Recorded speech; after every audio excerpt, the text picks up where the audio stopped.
showed the different transmissions of one idea from the next. Yes. So certainly as an educator, that's a fabulous thing.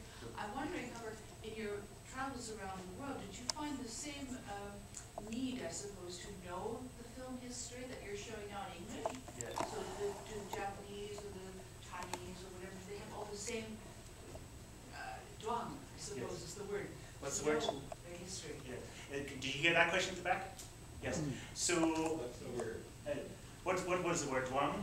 Well, that's I'm trying to, it's a German word, because you should German the same urge, I suppose. Urge. Well, what I would say to that is that cinema sits in different countries. Cinema represents different things. In our Western society, it usually represents Friday night and, you know, after a hard day's work, going out and having an escapist adventure. In other cultures, particularly West Africa, which we don't get to tomorrow, but we get the next day, in West Africa, much more central to the idea of nation building, post-colonial society. Where are we going? What's our place in the world? So in those cultures, cinema is much more central, especially cultures where literacy isn't as high. And then the knowledge of film history becomes much more important. So in West Africa, for example, and in Iran, I think people are much more cinephile than they are perhaps in lots of Western countries. Does that sort of answer your question? It gets there. Okay. I'm trying to keep this quick because I know you all want to leave. Yes. I want to commend you on the scope of this thing. It's very impressive, and I especially like how you go into the history of cinema on a global kind of scale. Yes. Yes.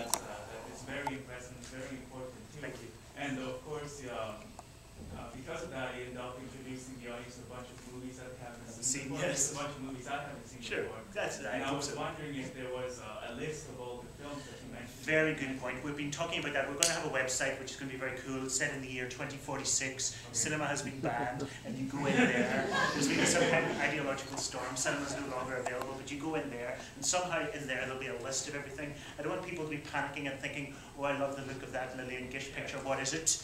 Do I need to take notes?" You know, I want people just to enjoy it. So there will be on the website eventually, hopefully in a month or so, there'll be all the films listed, and so people can go and find the name of a particular film that they liked. Here and then here.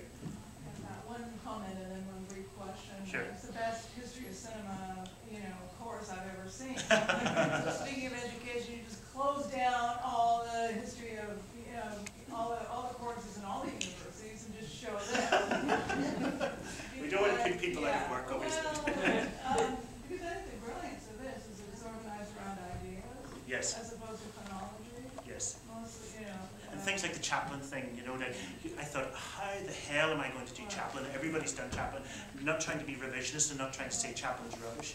So that's an idea, trying to say, well, what, this idea of play, of almost doodling in Chaplin. Yeah, sorry to interrupt. So yeah, everything was organized around ideas yes, like that, and then so I'm wondering what your background is educationally. You obviously know a lot more about cinema, philosophy, history of art, literature. My undergraduate degree was history of film, art, and philosophy. Exactly the three things you mentioned.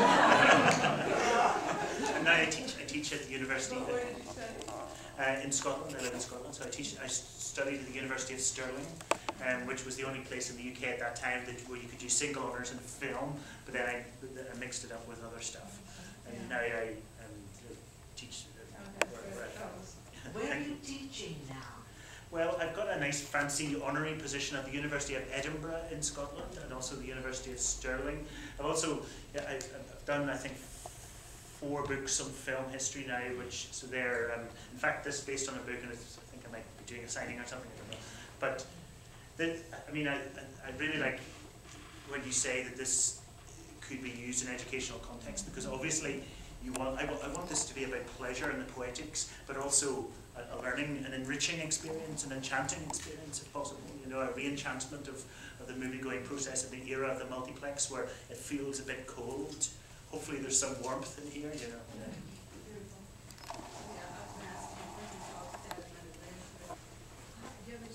There's something like, how did you get access to all the films? How did you watch them all? And it's just so, did you have an army of researchers? How did I get access to the films? How did I watch them all? Is there an army of researchers? There were no researchers.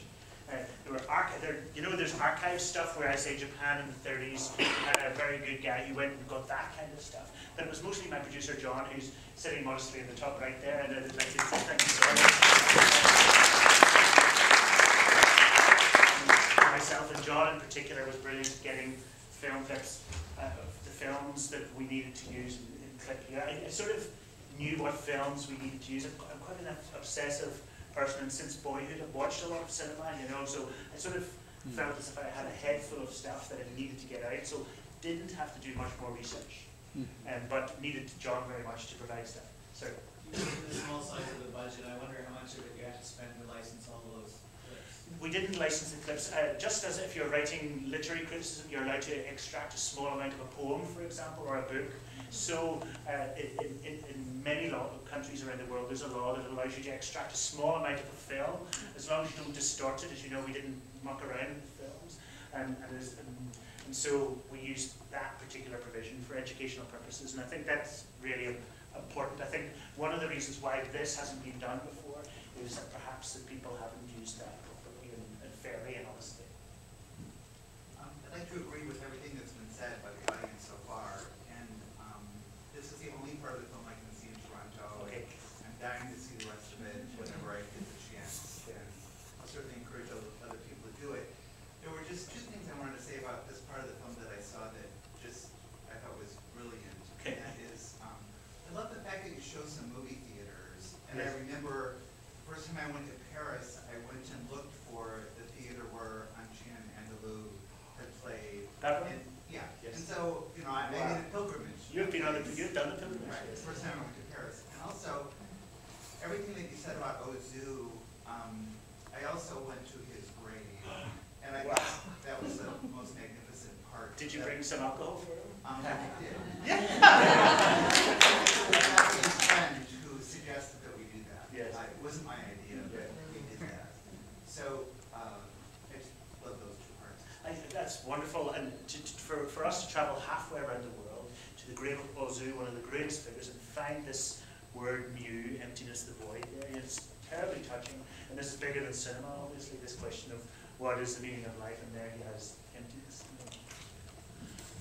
Yes? I just wanted to comment on something you said earlier. I just wanted to reassure you that I do feel enriched and enchanted. Oh, well, thank you so much. There's a question there, and then back to you. So, You said it was based on your book. I'm just wondering, did it grow from that? Like, are you adding things in Yes. as you go? And yes, that's a good question. My book, to my shame, I hardly mention Jacques Tati, whereas tomorrow we get quite a lot of Jacques Tati. The book was published in 2003 or something like that, and since then Romanian cinema has been brilliant, and so 3D has come along, etc. So there's a lot more to add, but also in a slightly more subtle way. When you're writing a book, your key job as a writer is to create mental pictures for people. I want them to see Ingrid Bergman's face through my writing. Here, I don't have to, because I can show Ingrid Bergman's face, so I have to do the opposite, which is rather than conjure a mental image, I have to try and give the audience a sense of what the creative process was behind that image, and that's what I'm trying to do here. So one was working from outside in, and the other was working from inside out, or at least different directions. That's what it felt like. well, you said even there that film's grown so much, even like since you started making this. Yes. So next year we're going to get episode 16.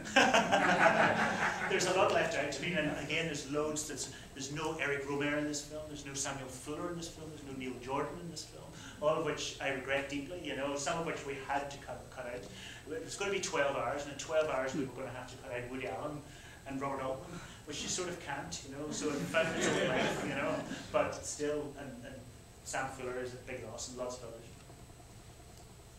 Did you talk with Kevin Brownlow during the process of this production? I didn't. I mean, everybody's standing on the shoulders of Kevin Brownlow. Kevin Brownlow, you may know, is a great film historian who did all this, and one or two of the interviews you see here, like Agnes de Mille, was done by Brownlow and his team. Yeah. So we're all indebted to Brownlow for his insights. Even this idea of Chaplin being the player, the strummer, is partly Brownlow's. So I'm greatly indebted to him. To be honest, I didn't pester him. John went to him a few times for some things, but I didn't pester him because he's done his work and he's made his mark, and so I should just learn from him rather than ask him for help, I think.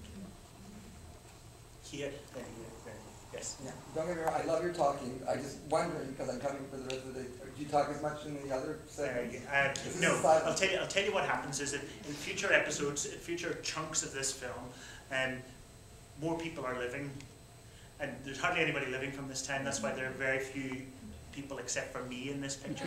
As you get on a bit, you know, come the 60s, loads of Claudia Cardinale's in there. We've got Stanley Donen talking about the making of Singing in the Rain. We've got Bernardo Bertolucci talking about Italian cinema. We've got loads of people coming up, and so I can back off and they can do it, you know. But there is the issue of summary. Sometimes, you know, it takes somebody 20 minutes to say something, and I can summarize it. So occasionally, for purposes of economy, I sometimes have to say it back there. Yes. I admire your revisionist approach, and it reminds me very much of what's being done with art history. Oh yes. And making us very much aware of the attribution of certain aspects of cinema. For instance, the Citizen Kane, and then yes. the reference to Japan. Yes. So that's very important. Also, contextually, I've been coming to the film festival for 25 years. I think this is so critical that we have, in essence, a critique of what exactly is going on in cinema now, what we're seeing out there. Yeah. And I certainly hope through word of mouth that this, that your film in the next week gets out there, so more people are coming. Please spread the word. Yes, yeah. Yes. The very last thing, I want to ask you a question. Yeah. You have a background in film and cinema and philosophy and all of this. What was the catalyst for this? At what point did you say, I know I have this knowledge, I want to do something about it? Or was it a commissioned work? Or was no, it wasn't a commissioned work. It was John, my producer, who read my book and said, why don't we give it a go? Okay. And I thought he was nuts, and he is nuts, but we did give it a go. And what happens in a piece of work like this, you start, make a little bit of it, and call it development, a sort of taster, as it's now called. Let's make 10 minutes and see if anybody likes it. And suddenly that 10 minutes was 30 minutes, and then the section coming up tomorrow about 50s cinema, we shot that next, and we were still in development, but then suddenly, or not suddenly, gradually, it became that a production that we were actually making it. There was never really quite a clear tipping point. There were a few key moments, but never a clear tipping point. And then your association with the producer, what was his interest, your interest in starting this? Just reading the book, or? I knew Mark was a brilliant director, and is a brilliant communicator, as you can all see. And I've worked in television all my life, and just occasionally wanted to do things that might last. And so we just committed to doing it. And there was a point where he said, right, we've done enough, we have to continue, we have to finish, whether we get the money or not. And fortunately, money came. I'm getting to wrap up. Time for one more quick question, or is that it? That's it. Very quick question, sir. You showed a clip of a Stanley Kwan movie called Center Stage. Yes. We saw in the festival a Stanley Kwan movie called Actress. Yes. Is it the same? Same film. It's got several names. Same film. Nice quick question. Thank you. Thank you for watching.